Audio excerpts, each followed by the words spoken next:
Om Namo Bhagavate Vasudevaya. Om Namo Bhagavate Vasudevaya. Om Namo Bhagavate Vasudevaya. Om Namo Bhagavate Vasudevaya. Om Namo Bhagavate Vasudevaya. Om Namo Bhagavate Vasudevaya.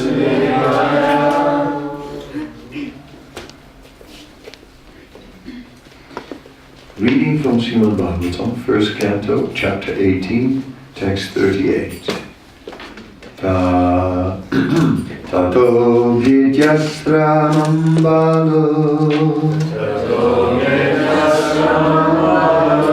gali sarpa kalivanam pitaram vikshadukkato mukta kanto ruroda. Translation.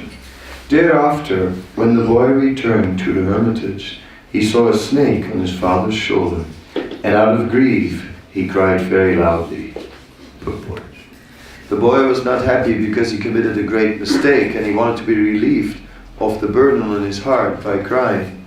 So after entering the hermitage and seeing his father in that condition, he cried loudly so that he might be relieved, but it was too late.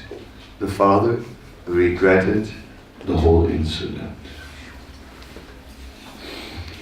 Om Jnana Kimarandasya Jnana Salakya Shakshuram Mitam Jnana Tasmai Shri Gurave Shri Chaitanya Manavistam Stapitam Yena Bhutale Swayam Rupa Kadamayam Darati Swapadantikam Shri Krishna Chaitanya Prabhu Nityananda Shri Advaita Gadadhara Srivasadi Gaur Bhaktavinda Hare Krishna Krishna Krishna Hare Hare Hare Rama Rama Rama Hare Hare.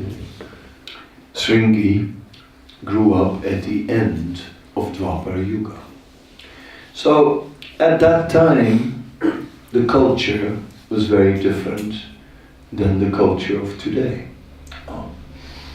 At that time, especially a Brahmana boy would receive a lot of training, and part of that training was to be humble and submissive, and to rather than to act on one's own, to look at authority, to understand what is proper.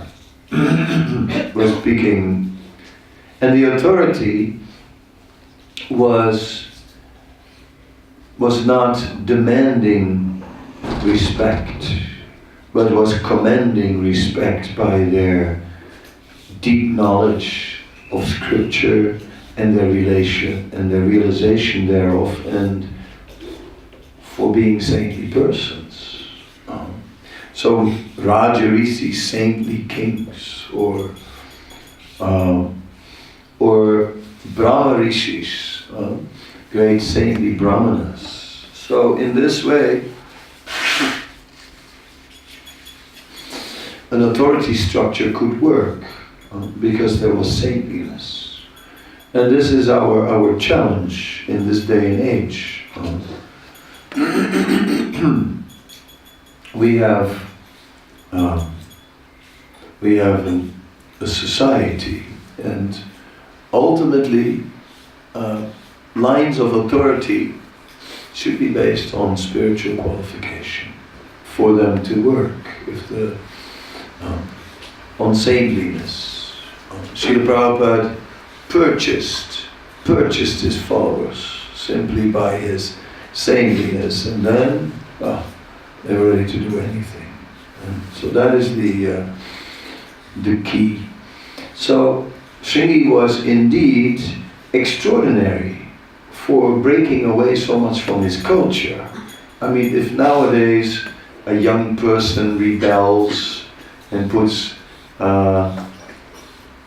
some piercings here and some piercings there and sort of stands up and speaks out strongly to a senior, what is surprising? Then everyone will say, well, puberty, that's just the way it is.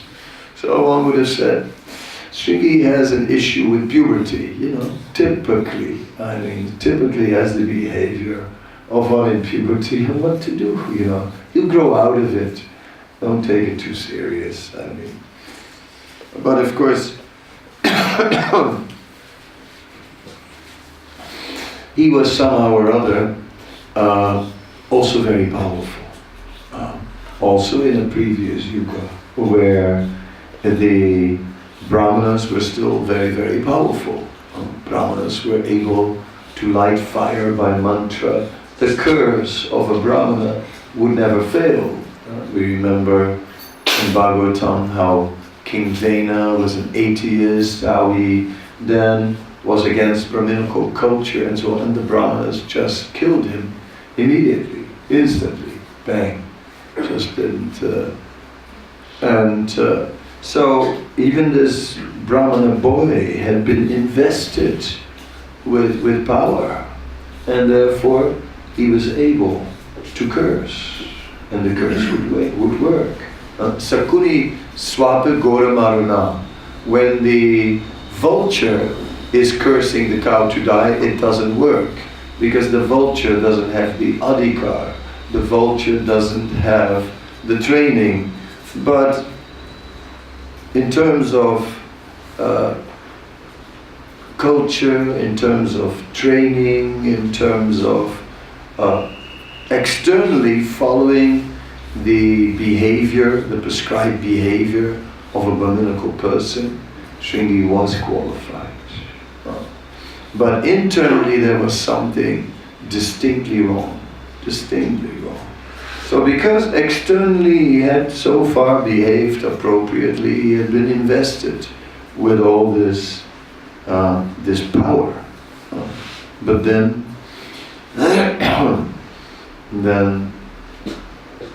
it showed that he had developed pride, which is the downfall of the Brahminical class, and is the end of the Varna ashram culture. It is contempt for the lower orders that is the downfall of the Brahminical class, and it is this pride that has destroyed Varna ashram. Like now, nobody in India, when you speak about Varna ashram, which is known as the caste system, everyone is like, whoa, it is. As much as in South Africa there is an allergy towards apartheid, similarly in India there is a similar thing about the caste system. It is like considered like one of the great social atrocities of the past these days, and you have to rise above this and so on. And the Dalits and the scheduled caste, as they are called, those who were outcast people are now given. There is job reservation, and it sounds familiar, doesn't it? And so on. So similar dynamics, where it had become a process of oppression. So Shringi is the beginning of it. He's earmarked as the personality where that began. The downfall of the Brahminical class began with Shringi. Whereas the Brahmanas were meant to be very kind, very compassionate, very much filled with love, and in this way having a fatherly relationship with the various various personalities on different levels in society. Anyway, it's not so easy, and to realize this, and in this day and age, that is very difficult. When I was temple president, there was one sannyasi staying in the ashram, Indian sannyasi, Radha Govinda Maharaj. Then he would come to my door, knock on my door, and as soon as I opened the door, he would pay obeisances. And I would pay obeisances, of course, also. And then, without a word, he would disappear. So he did this day after day. And every day he caught me by surprise, early in the morning. Bang, he says, what's this, Anyway, so, I don't know after how many days, but after a number of days, I called him. I said, Maharaj, I sort of half embraced him and held him so he couldn't run away. And I said, Maharaj, why are you doing this? He said, no, it is our duty. It is our duty. After all, you are our father. And that was like a shock, I never thought of myself as his father. And okay, he taught me the Indian way, not saying anything, but in this way, by bowing down, sort of indirectly. But I never forgot that I was supposed to be like a fatherly person, which I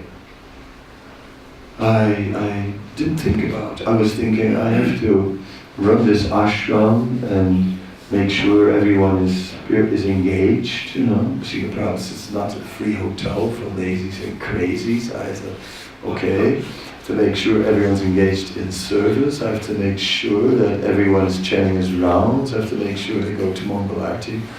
But I forgot that one little detail, that I had to be like a father, very, it's like loving and caring, really. Now there are all kinds of fathers also, so these days if you say like a father, that also doesn't mean anything, shut up, type of father. No, not that kind of father. We're talking about a person who is the well-wisher. A father is meant to be a well-wisher. A well-wisher. One who is really looking at like, how can I help this person to realize his potential? And how can I bring it out? That kind of parental spirit. So that was the relationship between the various varnas. And Shringi didn't absorb that mood at all. If he was, first of all, it wasn't up to him to punish the king. He could have gone to his father, right? And he could have complained to his father, this is intolerable, this is absolutely unacceptable. This king didn't offer any respect, but that in the presence of his superior, that he was acting independently, that was the transgression. He should have consulted. Even that's where he went wrong. He just decided himself, I'm a Brahmana, I have the power, I will use this power, I will curse him to die. So he had already heard what the king did. He had already heard that the king had garlanded him, his father, with a snake. Because Maharaj Pariksit, he was a king. And as a king, he was accustomed to a reception. When you're a king, usually there's a whole thing, a whole delegation waiting for you. And this time, he was in the forest. He didn't expect a reception, but so he didn't expect a garland and all these things, which he usually was getting. But a glass of water, when he asked for it, that was the least to be offered to a king. So, and then because he wasn't even given a glass of water, no reception at all. Therefore, he said, okay, then I'll honor you, O sage. I'll offer you a garland. That was the dead snake. Since you were so envious that you couldn't even greet me. So this is a befitting garland for you, a snake garland. Now that was not, so we can sort of understand what was going on in the mind of Maharaj Pariksit at the time, who was a little covered over, very much afflicted by extreme thirst. It's interesting that later, after he's cursed, he sits down and 7 days he doesn't drink water, not a drop, right? And that's no problem. But at this time in the forest, just a few hours, it was a major problem, we can see that the Lord was behind it, and that Krishna was just giving him this extreme thirst, and the man, driven by hunger and thirst, sometimes loses his discrimination. So even a saintly personality like Maharaj Pariksit was temporarily becoming covered over when the body became overpowering. So in great suffering, in great pain, in great distress, great physical distress, we can sometimes act in an unbalanced way. So, and that's even there in saintly personalities. So we can take that point also, and we can consider that. And that if we get into such a situation, that we must be, careful to remain an observer of our mind and not to become swept away by our mind. Some people get so distressed, they want to commit suicide. I was in one situation where a person had terminal colon cancer, but an artificial colostomy, an artificial exit had been made, and that part of the intestines with the cancer, riddled with it, was just made inactive. It was no longer possible to operate. It was a hopeless case. And the case was just, and the person was just kept alive, artificial, intravenous feeding, and so on. And then in the end, this person said, but I want to die. I mean, what's the point? I'm suffering extremely. I just want to die. Yeah, but if we take you off the machine, you'll suffer so much. And I'm like, okay, no, that's very scary, right? So then that devotee said, okay, we don't do that. But and then they offered, but there is a possibility, if you really cannot take it, then there's the possibility for euthanasia. You can take this little drink which puts you asleep. So the whole situation was created like that because bringing that person to taking that and ultimately getting whatever reactions for it, rather than letting nature take its course, and so that everything looks very nice, and the person just goes to sleep instead of dying in a terrible way. Isn't that compassion? So we can see that sometimes in great distress, discrimination is lacking, and that we may make some awkward decisions that are not beneficial. So, in this way, therefore, it is wise for anyone, not just for a young boy, but even for an adult, to consult before we act, and to take blessings. And that is Vedic culture. Vedic culture is about taking blessings. It's about consultation.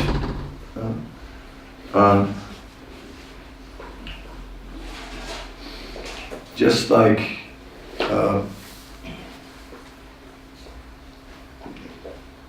because this culture of seeking out blessings is lacking. Sometimes in modern times we have to arrange things through some administrative mechanism. For example, we have gurus in our institution which have been approved through a process of the institution. Now that in itself is not tradition, that is a modern adjustment. So how did that work in the tradition? What was the guarantee that a guru would be bona fide? So well, there were, yes, a guru would initiate either under the order of his spiritual master or automatically in the process of disciplic succession after the departure of the spiritual master. But how could one be sure that that guru was bona fide? It says in the Padma Purana, a guru and disciple should study each other for 1 year. It's a long period. But the disciple is obviously at a disadvantage, because what does the disciple know? Right? What does he really know about the spiritual realization? He is supposed to check out if this guru is actually bona fide, but how can he do it? Because he's not learned. So he can maybe be bewildered. So isn't it very good that we now have an approval system to make sure that there's protection? No, this is the requirement in the modern times. In the Vedic system, there was the culture of blessings. So if one wanted to approach a particular spiritual master, then one had to take blessings from seniors. And if the seniors wouldn't give the blessings, then forget it. Then just forget it. And then it's off, cancelled. The whole thing is not going to work. So that was a safeguard built into the parampara system, which functioned very well actually. In this age we have a society to add support, because this culture of blessings, of seeking blessings, has disappeared. Anyway, the culture of seeking blessings should be reintroduced at the same time. Right? Absolutely. That culture we need to sort of cultivate, that we always look for blessings, whatever we do. That doesn't mean that you cannot have any ideas of your own. Right? I mean, obviously we don't want to look for blessings because it might kill our creativity. Right? And then we all have to conform, and then there's some people who sit there and basically try to put everyone in the mold, and you have to go for blessings because you don't really want to go for blessings because you don't want to go into the mold. Yeah, so that puts also a great responsibility on those who give blessings to understand the principle of praja. Praja means that whatever has taken birth has right to exist.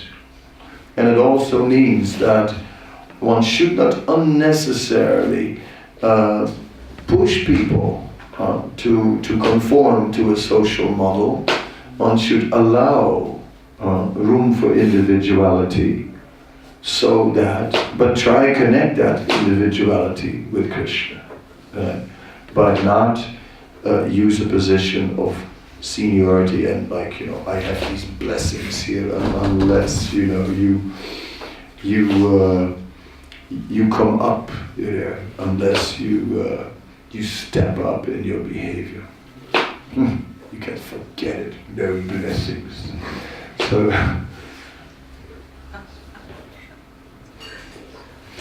not that way, but rather in a way of harnessing the individual traits. Now, we see this in Srila Prabhupada. We see how Srila Prabhupada was able to not only attract people, but to keep all these very different personalities and to somehow or other keep them all inspired. Like I like to tell the story about Surabhi Maharaj, because he was sort of, I worked under him. Yeah, go ahead.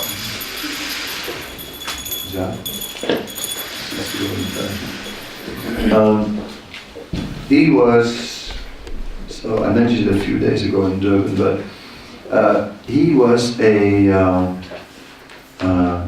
architect by profession, and somehow or other traveling in India and visiting Mumbai and coming to the Juhu project when it was in very early stages of development. Then Tamal Krishnamurti saw this tall foreigner and spoke to him, and then the foreigner said he was an architect. Tamal was like, oh, architect. He said, come, I would like you to meet our spiritual master. And he took him to Prabhupada, and he says to Prabhupada, Prabhupada, this is Hans Kelman from Holland, and he is an architect. And Prabhupada's eyes went like round. Oh, architect. Bring pen and paper. And he brought the pen and paper. Now, Surabhi was really expert. I worked with him very closely. And he was really expert. When he put his pen to paper and he started drawing, he sketched a design. And he would never lift the pen. He would just in one line draw the whole building. I would like, change, erase that, try again, erase that as well. In the end I would rip up the paper. But Surabhi would just in one line draw the whole thing. And he just like, and it wasn't just drawing in one line, he would go into some sort of trance-like consciousness, totally like absorbed, oblivious, and just while he was drawing. I've seen that many times. Anyway, so he drew the whole design, and Prabhupada liked it. Oh, Prabhupada was beaming, he was so happy with this design. He said, oh yes, this is wonderful, this is so nice, thank you so much, very, very nice. And Prabhupada was talking to him, and and arranged for some prasad and this, that, and Hans Kelman was really impressed and really like felt like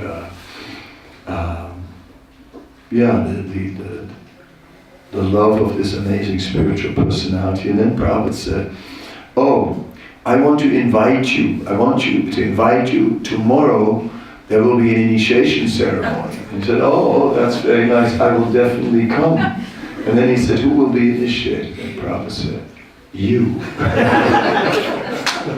And that's like, just amazing. How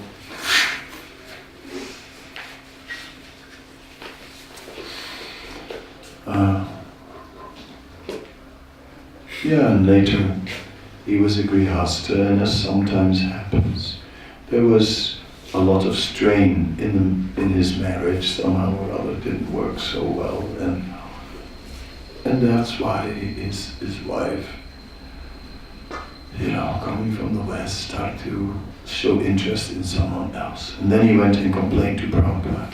Yeah? And Prabhupada said, oh, okay, I'll give you sannyas.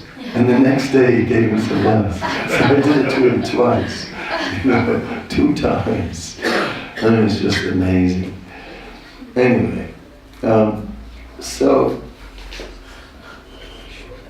Prabhupada looked after him. Prabhupada would understand, oh, he's a professional.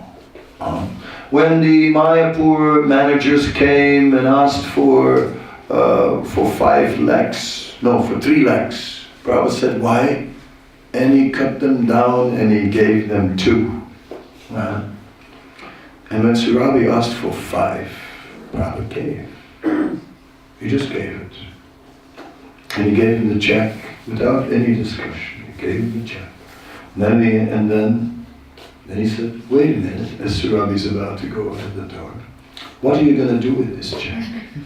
it was written from a Vrindavan bank account. So he said, Sri Rama said, well, when I'm in Vrindavan, when I get to Vrindavan, I'll take a rickshaw, deposit it in the bank, and Prabhupada said, yes, give me that check. He said, I will mail it and save the money from the rickshaw, because it cost me only 8 paisa to send it by mail, and you'll spend 2.5 rupees on the rickshaw. So in this way, Prabhupada was also teaching him, don't misspend. But at the same time, he was very careful to keep his prestige and to always keep him motivated. And later, leaders didn't understand that. And they dealt with him, not recognizing that he was really expert as a professional in his particular profession. Yeah, so this spirit is very important. This spirit of encouraging people, or somehow or other, the whole idea, society should be very encouraging. Social life is meant to be encouraging. Varna ashram is meant to be encouraging. We are meant to inspire people. I say, well, what to do, these people these days, they're just useless. They're just not inspired. I try so hard, break my back, but these people, they're just not inspired. I mean, what can you do, Kali Yuga, Yeah, but we see, this is the old management issue, like you find it in management books, and motivation, and that there's the boss who says everyone's useless and I'm the only one who can do anything in this place. And that doesn't work. That doesn't work. One has to somehow or other search for that spark. And that's what Prabhupada did. Prabhupada searched for the spark. What is it that enthuses a person about Krishna consciousness? What is it? Something. Then, yes, fan it. Oh, you want to learn Sanskrit? All right, yes. We have Sanskrit classes, yes. And after 1 week, you don't want to learn Sanskrit anymore? Oh, yeah. All right, we stop the Sanskrit classes, no problem. Like that. Mukunda was a musician. Prabhupada taught him how to play mridanga. Not so fast, slowly. Get it properly. And Mukunda was practicing. Now, we all know what it's like when someone's practicing mridanga. It's like, oh God, it's something, it's really intolerable, it's hard, boom. You want to send them out somewhere, go to the forest, go sit under a tree somewhere, please, it's hard. But when Mukunda was practicing mridanga, at one point he saw Prabhupada's face, and Prabhupada was listening. And he was actually appreciating, and Mukunda said, this is amazing. I've had many music teachers, but I never had a teacher who actually appreciated my playing. He's a good piano player. I heard him play piano.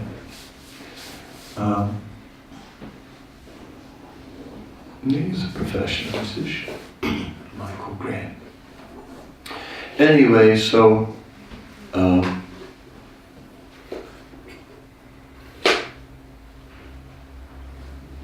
society is meant to function like that, to function on inspiration. And to generate that inspiration takes an incredible maturity. It's very challenging. I mean, as soon as we are looking after others, it is very challenging to have that maturity. I mean, I always find myself lacking in maturity.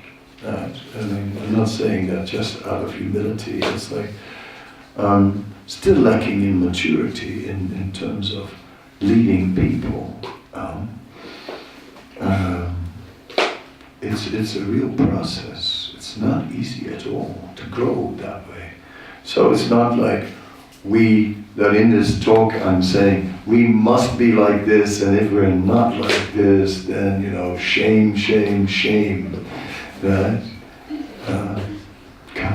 Can't you get your act together? No.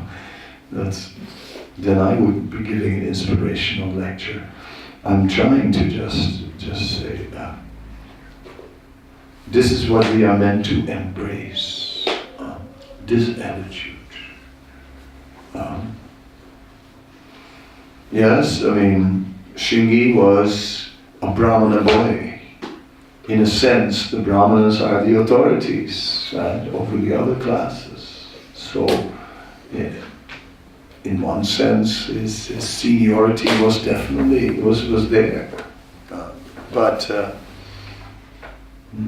his behavior was totally not Brahminical, because it is said, Kripana Phalahetava, the Kripana, the miser, wants to enjoy the fruits. So Shringi was in a spirit of I am superior, whereas the Brahmana is not taking for himself. The Brahmana is very generous, and by that generosity we can conquer. That's the only way this movement is going to be successful. Right? If we go throughout the world and say this is the absolute truth, right? Get it?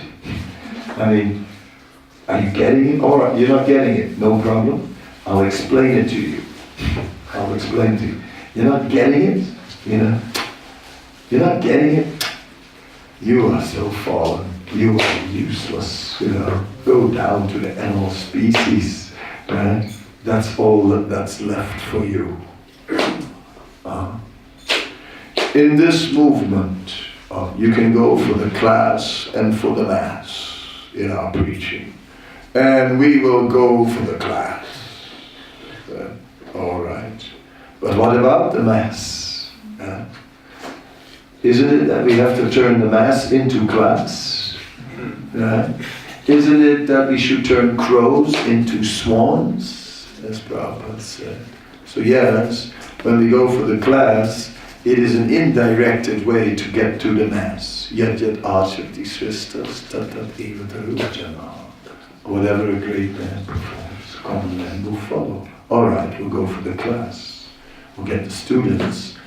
And I've seen, one time from Pretoria, we had so many students, and we went with a whole group, you were there, we went with a whole group of students to Mama Lodi, and then it was a student retreat, and we did Harinam. And they were leading the Harinam, and the local people were really responding. I've been in Harinams in Mama Lodi many times, township near Pretoria. But this time, something extraordinary happened. When the students were leading, the people came out of their houses and they embraced all the students. They embraced them.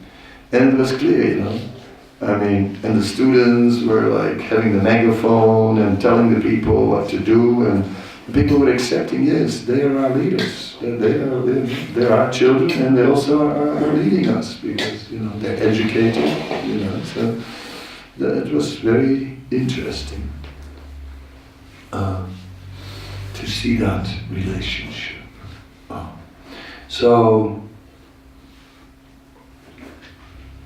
And it all begins at home, obviously. So we can draw some of these things from Shringi's interaction or Maharaj Parikshit's interaction. And in that way, apply the Bhagavatam to ourselves so that we can actually take advantage and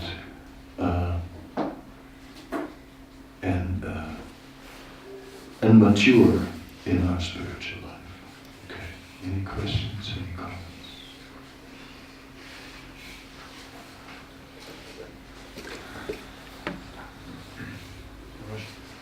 You see that you spoke about the great need for leadership, but then we also know that there are not so many, who is mature. It's not so easy to become mature enough to lead, but then sometimes we are in a position where we have to be leaders, and we can definitely feel that, we're not really able to do this as properly as we should.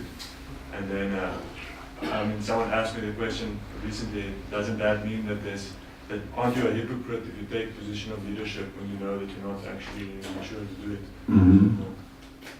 Right, so nobody should take a position of leadership and let everything and we all cry, We all sit there with we buy tissues instead.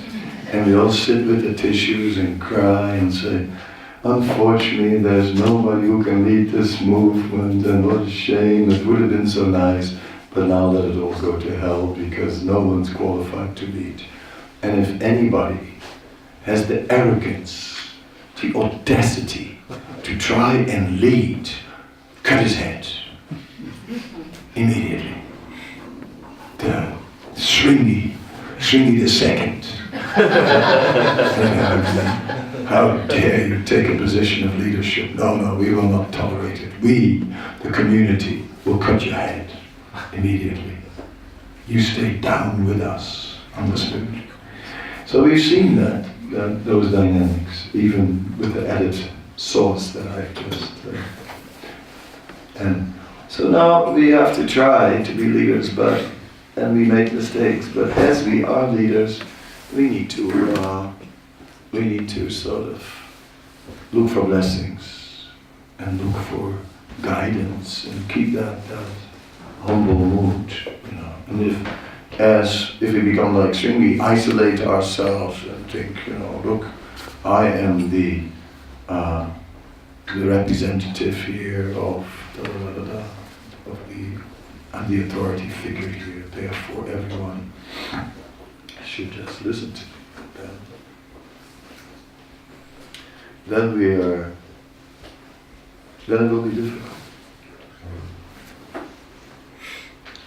But still, it's a transcendental movement, and we even we still work with inexperienced, immature leaders. Better a blind uncle than none.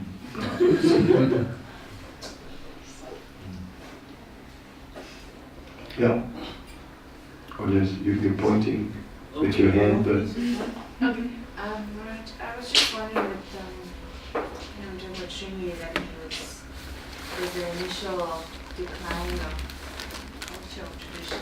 The initial decline of culture and tradition. But if you look, many times in Shastra, Brahmanas sort of have this sharp tongue, and they sort of curse people very quickly. Whereas the Kshatriyas are more like diplomatic type personalities and more meant to be in a leadership position. And then the Brahmanas more give advice, and they're usually not at the front.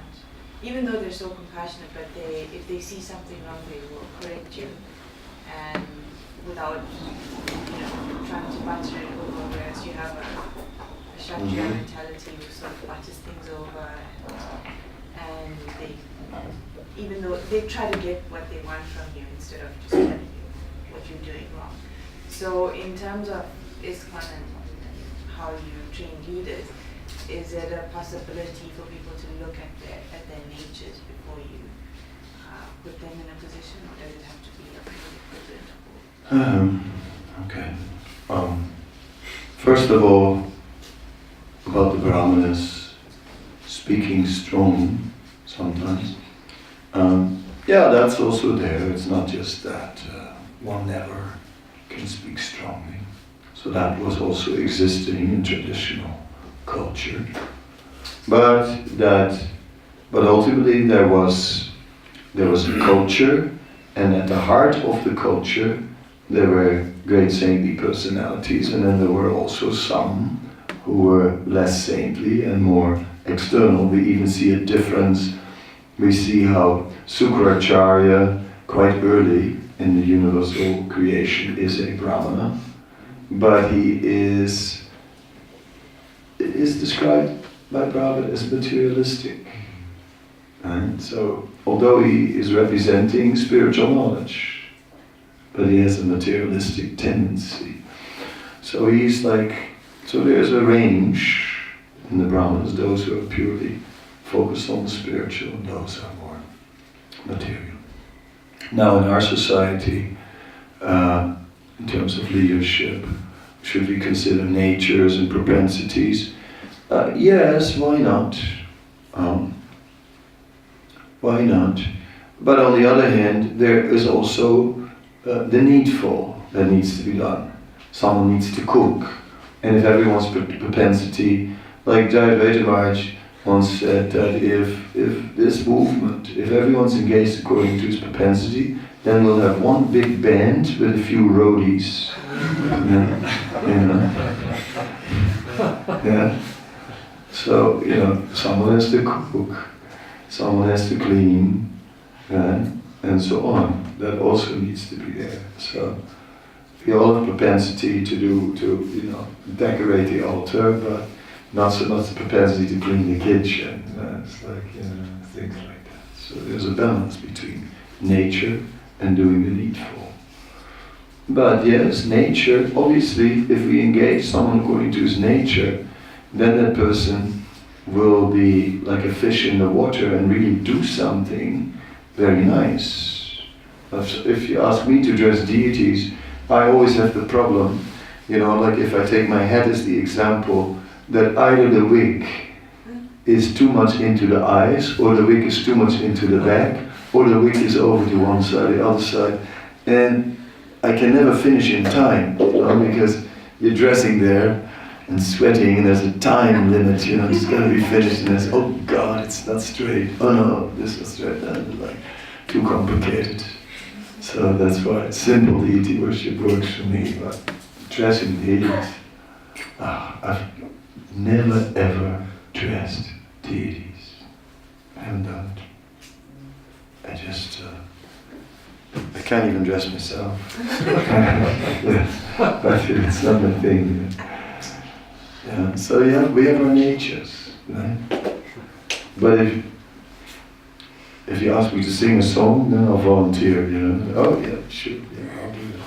So engagement according to propensity is brings out enthusiasm and makes it very nice.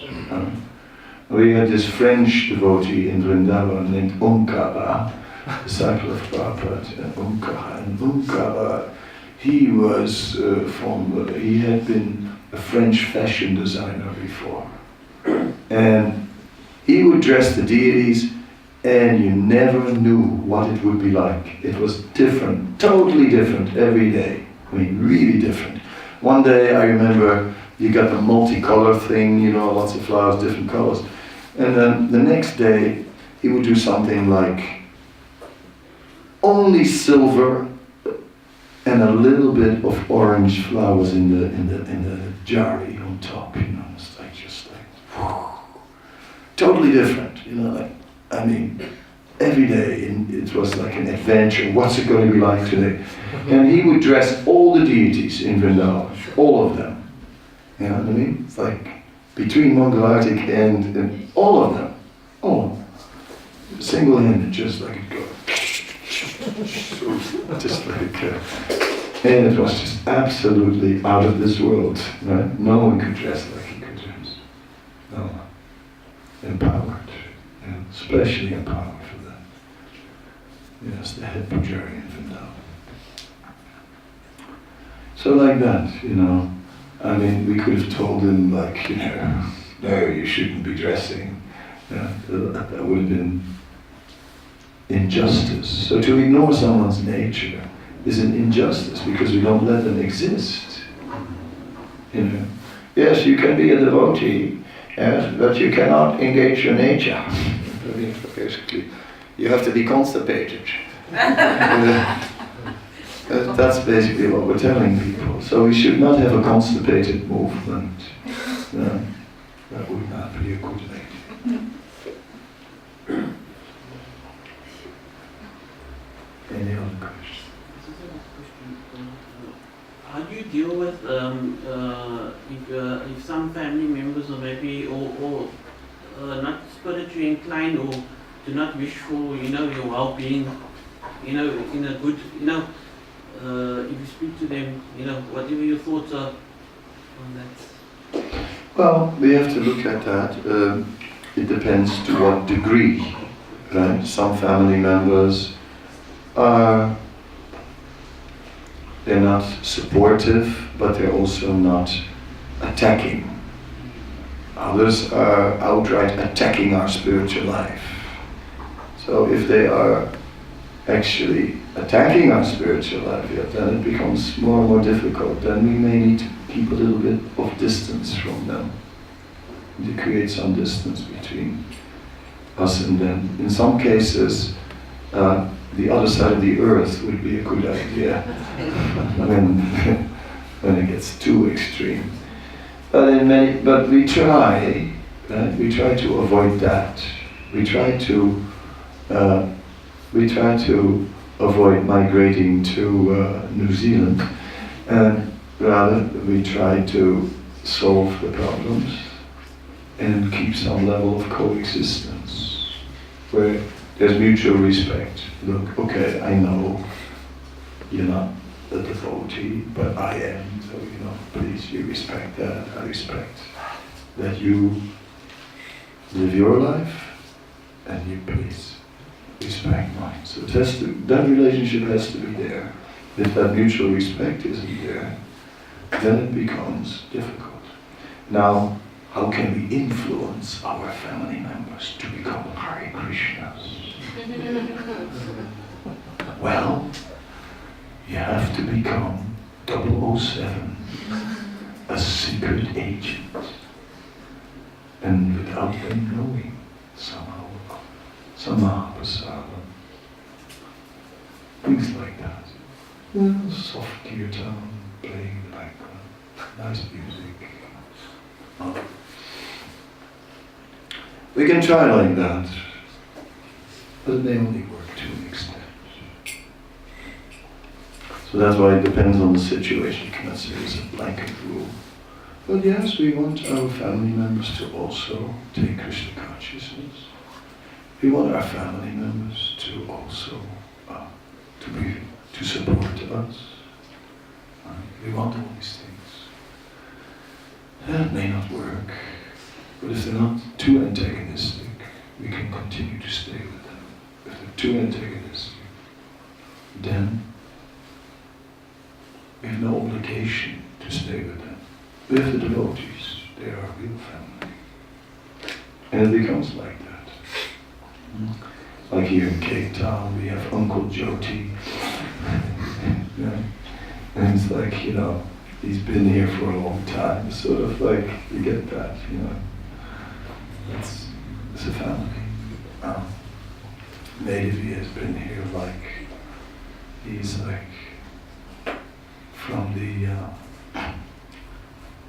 from the prehistoric times. It's a miracle that he's still here, in Cape Town. He's been in Cape Town since forever.